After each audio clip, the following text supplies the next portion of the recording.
In the busy town of Nkocha, people often whispered about the Obi family, known for their wealth and influence. When Amara married Emeka Obi, many thought she had stepped into a life of comfort and respect. But behind the tall compound walls, her story was very different. Every morning, while the other women of the family sat in polished chairs, wearing fine lace wrappers and sipping tea, Amara was pushed into the backyard to cook over firewood. The smoke stung her eyes, her hands grew dark from the heat of the flames, and her clothes smelled of sweat and smoke. Instead of sharing the dignity of being a daughter-in-law in such a rich family, she was treated like a maid. Sometimes the laughter of the family echoed from the veranda while she bent over the fire, stirring large pots of rice and soup for everyone. It hurt her deeply, but she said nothing. She remembered how her own mother used to tell her, "Dignity is louder than words." So she stayed quiet, swallowing her tears, even as the sun beat down on her back. No one in town would have believed it, that the wife of Emeka Obi was living like a servant. That afternoon, as the sun burned hot over Nkocha, Amara squatted low beside the firewood, fanning the flames with a piece of cardboard. The smoke rose in thick clouds, making her eyes water, but she kept stirring the pot of jollof rice. From the veranda, Nkechi, her husband's younger sister, leaned back in a chair with a glass of cold juice in her hand. She burst into loud laughter and called out for everyone to hear. "Look at her squatting by the firewood like a village maid. That's all she is good for." Her voice carried across the compound, sharp and mocking. The others, uncles, aunts, cousins, looked at Amara and began to chuckle. Some covered their mouths with their hands, pretending to laugh quietly, while others clapped their hands openly, enjoying the humiliation. Amara's heart sank, but she pressed her lips together, pretending not to hear. "Nkechi wasn't finished," she added. "Imagine in this whole big family we got someone who thinks she is a wife but all she can do is sweat and smell of smoke. At least she's useful for cooking. If not, what else would she be doing here?" Again the family laughed. Even her brother-in-law whistled and said, "True talk, Nkechi. Look at her knees, black like charcoal. A real village girl indeed." Amara kept her eyes on the pot, her hands steady though her chest trembled inside. The laughter felt like arrows piercing her heart. She remembered her days at Odogwu University, when professors praised her brilliance, when students looked up to her. And now, here she was mocked by people who never knew her worth, but she refused to give them the satisfaction of seeing her cry. Instead, she whispered to herself, "Hold on, Amara. One day they will see." And with that quiet strength she continued cooking, the smoke rising like a curtain between her pain and their laughter. Amara's silence was not weakness, it was strength. Though every word they spoke cut through her heart like a blade, she never raised her voice, never threw back an insult. She carried herself with the kind of quiet dignity that only those who had seen both light and darkness could understand. Inside, her heart bled, but on the outside, she stood firm like a tree that refuses to bend to the storm. What her in-laws did not know, what they could never imagine, was the kind of woman she truly was. Once upon a time, Amara had walked the halls of Odogwu University with pride. She was not just another student, she was the best. Professors knew her by name, classmates admired her, and when graduation came she stood on the stage as the top of her class. The applause that day had been thunderous, her parents had wept tears of joy, and even government officials had taken notice of her brilliance. A letter had once arrived for her, an invitation to join the government service, a chance to shape the future of her country. But she had chosen love. She had chosen Emeka. She had believed in building a family, in standing beside her husband. She had thought she was walking into a home that would value her heart, her mind, and her sacrifices. Yet here she was, crouching by the firewood, her clothes stained with smoke, her worth hidden under ashes. Every time Nkechi or the others mocked her, she wanted to scream out her truth, to tell them who she really was, to remind them that she was not the maid they thought her to be. But she swallowed it all, keeping her past like a secret jewel locked inside her chest.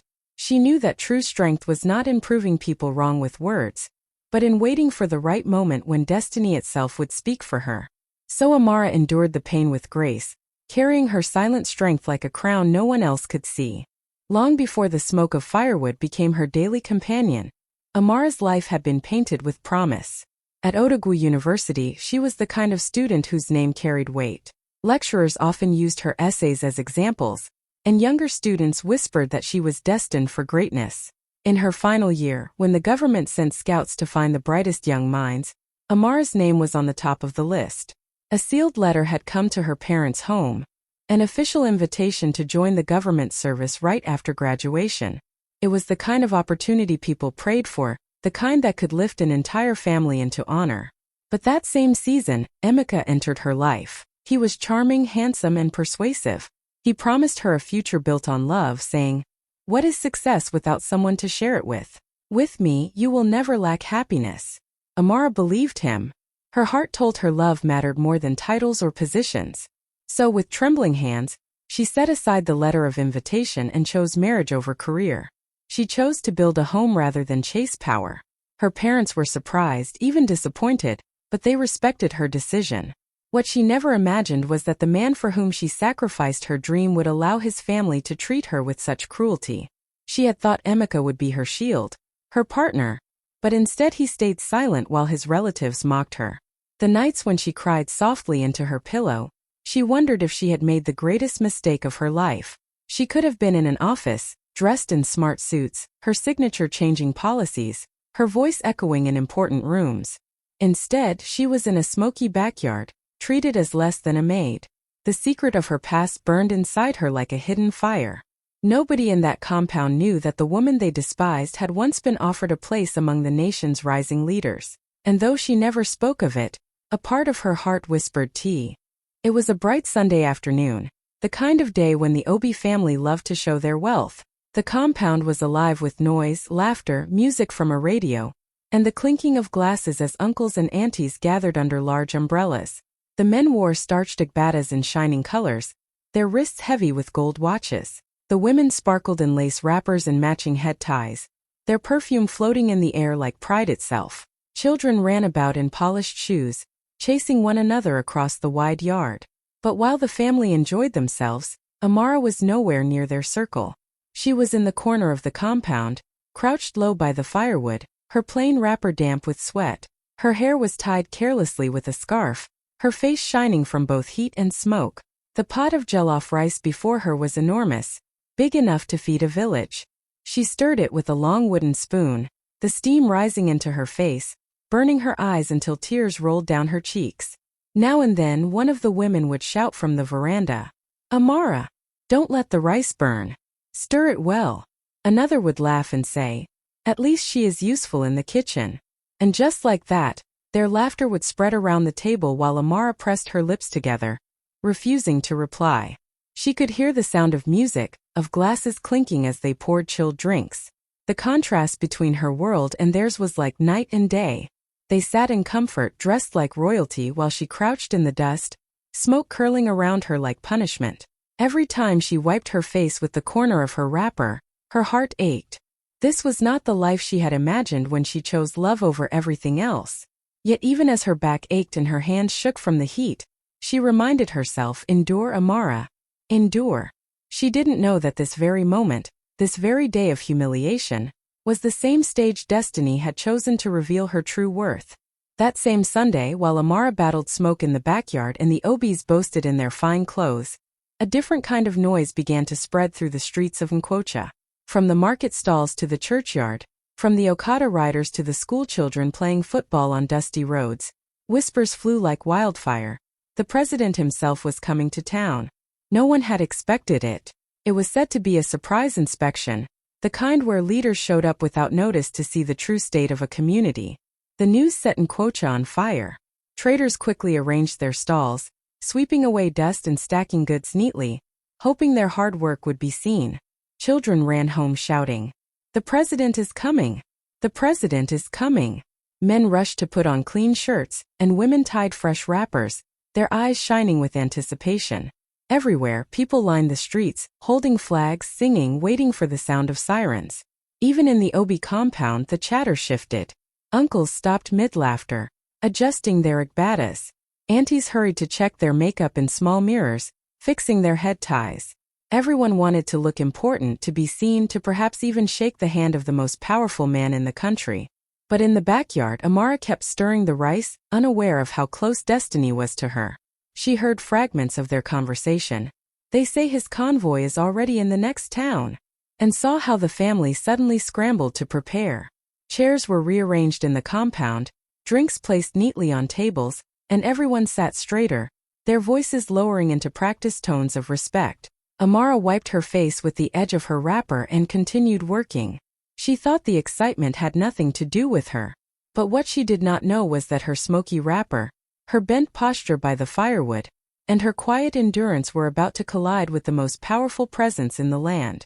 The stage was being set and her story was. Amara balanced a heavy tray of steaming food in her hands, her wrapper damp with sweat, her back aching from bending over the fire for hours. She carried the tray carefully into the sitting room where the Obis sat laughing loudly, their glasses filled with cold drinks. The smell of jollof rice and fried chicken filled the air. But instead of gratitude, she was met with sneers.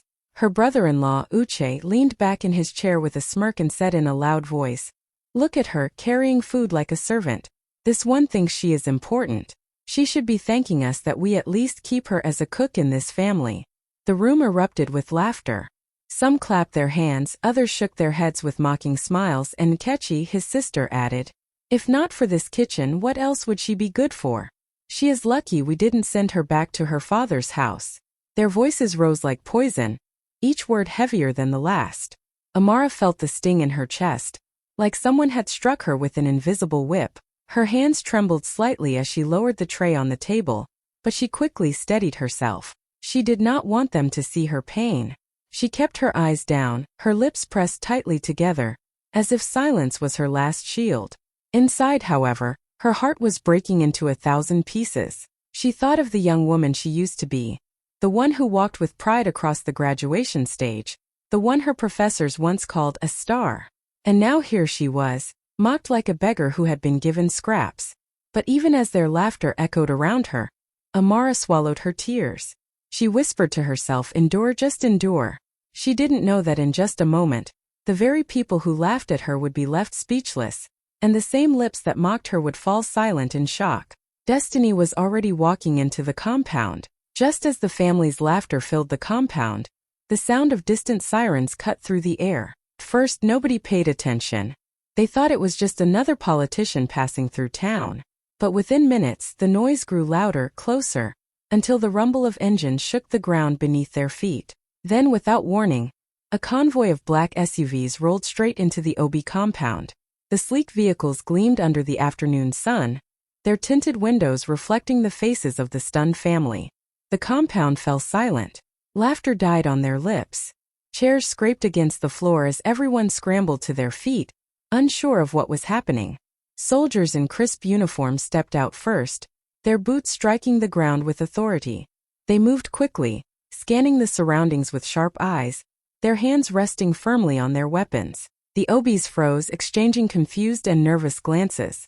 And then, as if the whole world had slowed down, one of the SUVs opened. Out stepped the president himself. His presence filled the compound with an air of power that made everyone bow instinctively. The men of the family rushed forward, their igbatas swaying as they bent low. The women adjusted their head ties in panic, curtsying clumsily, desperate to appear respectable.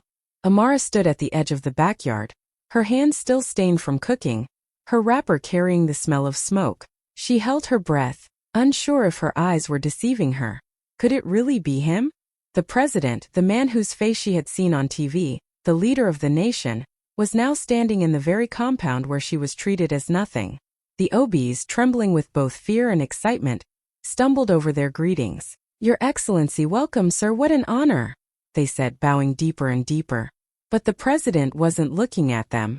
His eyes were already searching, moving past their polished clothes and fake smiles, drawn to someone else entirely. And that, the entire compound bent low, their voices tumbling over each other in greetings. "Your Excellency, welcome, sir. We are honored, sir."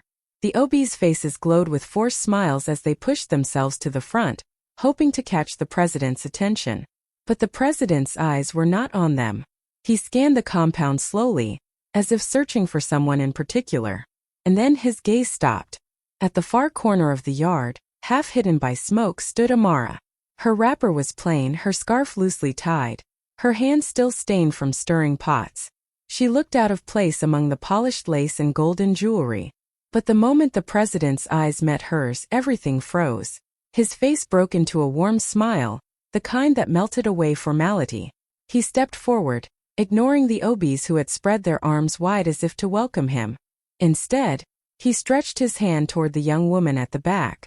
Amara Nady, he called, his voice filled with joy. The brightest graduate of Odogwu University. I never forgot your brilliance. The words struck the compound like thunder. The laughter that once mocked her turned into gasps of disbelief. Nkechi's glass slipped from her hand and shattered on the tiles. Emeka's mouth fell open as if he had lost his voice. The family stared at Amara, their maid, realizing with horror that the most powerful man in the land knew her name. Amara's chest tightened. For a moment she thought she was dreaming. She remembered those university days, the lecture halls, the awards, the day she shook the president's hand as a young graduate full of promise. And now, here he was again, recognizing her in front of the very people who called her nothing. Slowly she stepped forward, her knees weak but her spirit rising. The president took her hand firmly, his eyes shining with respect. Around them silence reigned. The family that had forced her to the smoke and dust could only watch as destiny lifted her higher than they could ever. The moment the president's voice rang out, calling Amara by name, it was as if time itself stopped inside the Obi compound. Every face turned toward her, eyes wide in disbelief. Nkechi, who only moments ago had been laughing loudly at Amara's smoky wrapper, stood frozen. The glass in her hand slipped from her fingers, crashing to the floor as orange juice spread across the tiles. Her lips trembled but no words came out. Emeka, Amara's husband, could not hide his shock either. His mouth hung open, his chest rising and falling as though he had forgotten how to breathe. He had never once asked about his wife's past, never cared to know the depth of her brilliance. Now the truth stood shining before him, and he could not find the courage to speak. The uncles and aunties exchanged nervous glances, their forced smiles fading into pale fear. How could it be that the woman they mocked, the one they reduced to a cook, was known personally by the head of state? Children, too, stopped their games and stared, sensing the weight of the moment even if they did not fully understand. The laughter that had filled the compound earlier now died into a heavy silence, broken only by the sound of the president's calm voice and the distant hum of engines outside the gate. Amara herself felt the air thicken around her. She could see their shock, their shame, their disbelief. For years she had carried her story quietly, swallowing insults and enduring humiliation. And now, with just one sentence from the president's mouth, everything had turned. The same people who once sneered at her knees blackened by smoke were now staring at her with wide, trembling eyes. It was a moment of pure reversal. The maid cooking outside had suddenly become the most important person in the room. And though Amara stood still, her spirit rose higher than ever before, glowing with a dignity no one could ever take away again. The compound was still heavy with silence when the president tightened his grip on Amara's hand and spoke again. His words were steady, filled with admiration, carrying across every corner of the yard so no one could pretend not to hear. I once told her she was destined for greatness, he said, his eyes fixed proudly on Amara. And today I say it again. It would be my honor if she joins my cabinet, starting immediately. Gasps rose from the family like a wave. Some of the aunties covered their mouths with their hands, as though the shock was too much to swallow. The men shifted uncomfortably in their igbatas, their pride shrinking into dust. The same woman they had mocked for sweating by the firewood was being invited, in front of their eyes, into the inner circle of national leadership. Click, click. Cameras began to flash as presidential aides and journalists who had followed the convoy captured every second. Microphones appeared from nowhere, recording the historic moment. Soldiers stood tall, guarding the scene, while the president's words echoed with power. Amara could hardly believe it. Her heart pounded so fast she thought the whole world could hear it. The memories rushed back. Long nights of study at Odogwu University, sacrifices she made for love, and the years of silent endurance in the Obi compound. All of it had led to this moment. Her story was being rewritten before her very eyes. Not with whispers in the dark, but with cameras, applause, and the voice of the nation's leader. The family tried to smile again, pretending to share in the joy, but their eyes betrayed their shame. Only hours ago, they had mocked her as a maid. Now they stood trembling, unable to lift their heads as the president praised her brilliance publicly. Amara raised her chin slightly, her eyes shining with tears she refused to let fall. She had not needed to defend herself with words.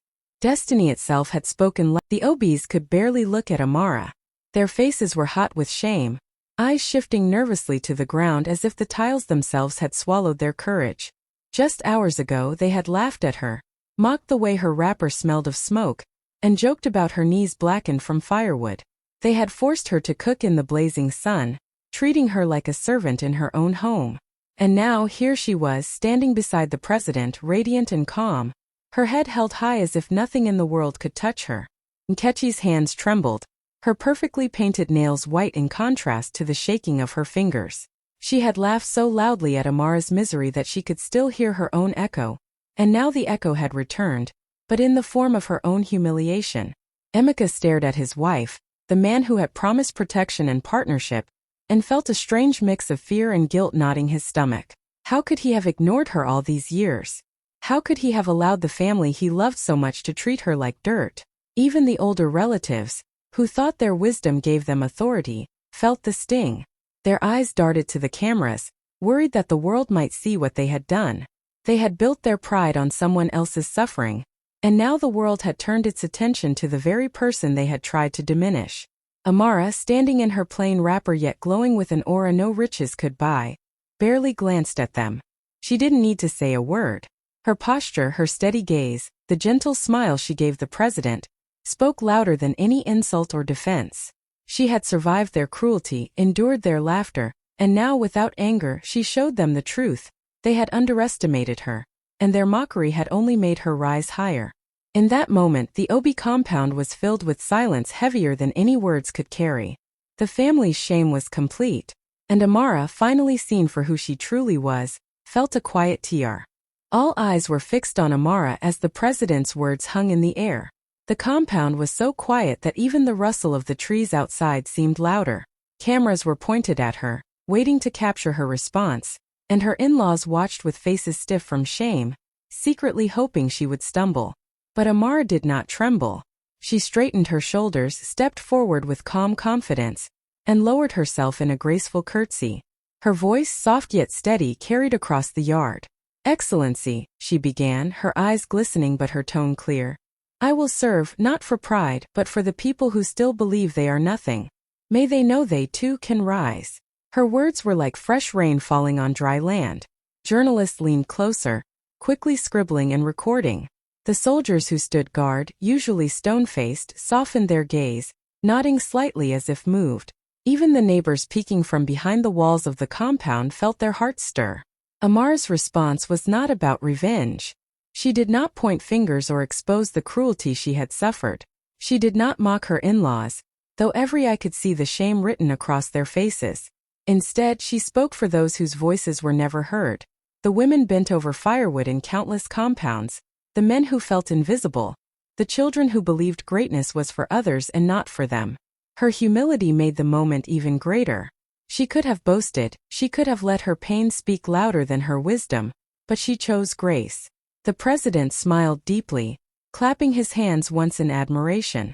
The sound echoed and others joined, until applause filled the air like thunder. Amara bowed her head slightly, not in defeat, but in honor of the journey that had brought her here. The same hands that once wiped tears in the smoky backyard were now lifted in dignity. And as she stood tall beside the president, she proved that true greatness is not about revenge or riches. It is. From that day on, nothing in the Obi compound was the same. The laughter that once followed Amara wherever she went had disappeared, replaced by cautious glances and quiet respect. Her in-laws no longer mocked her smoky wrapper or her tired hands. Even Nkechi, who had once pointed at her and called her a village maid, now hesitated before speaking, choosing her words carefully. The power balance had shifted so completely that it was as if the very air around Amara had changed, making the family feel small in ways they had never imagined. Emeka, her husband, looked at her differently too. The man who had stood silently while she endured insult after insult now saw the woman he had married, not just the one cooking rice in the backyard, but the brilliant, strong and dignified woman who could command the attention of the president himself. He could no longer ignore her voice or her mind. and a quiet humility settled over him, replacing the arrogance he had carried for so long. Yet, while the world around her changed overnight, Amara carried the memory of their cruelty deep inside her. Each mocking word, each sneer, each laugh that once cut through her like a knife remained etched in her heart. She did not forget because those moments had shaped her, had made her patient, resilient, and ready for the moment destiny had prepared. She forgave quietly, not out loud, and walked among her family with grace that neither wealth nor status could diminish. Amara's silence had become her power. Every glance, every polite nod from her in-laws reminded them of the lesson they had learned too late. You cannot diminish a person who knows their worth. And though they tried to act as if nothing had happened, the truth of her brilliance lingered like a shadow they could never escape. From that day, respect replaced mockery, admiration replaced laughter, and Amara, once bent over firewood in smoke and heat, now stood tall, a living reminder that patience, dignity, and quiet strength they.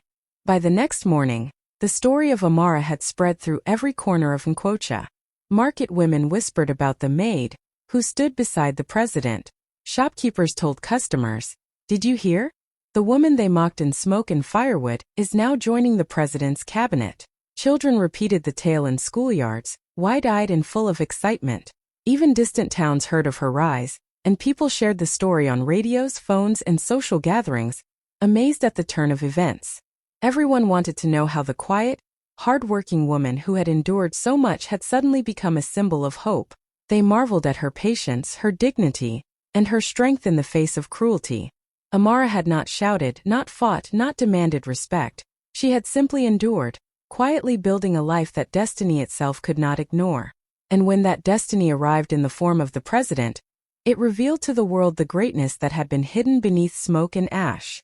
Her in-laws became the subject of whispered shame, their past mockery remembered by everyone who heard the story.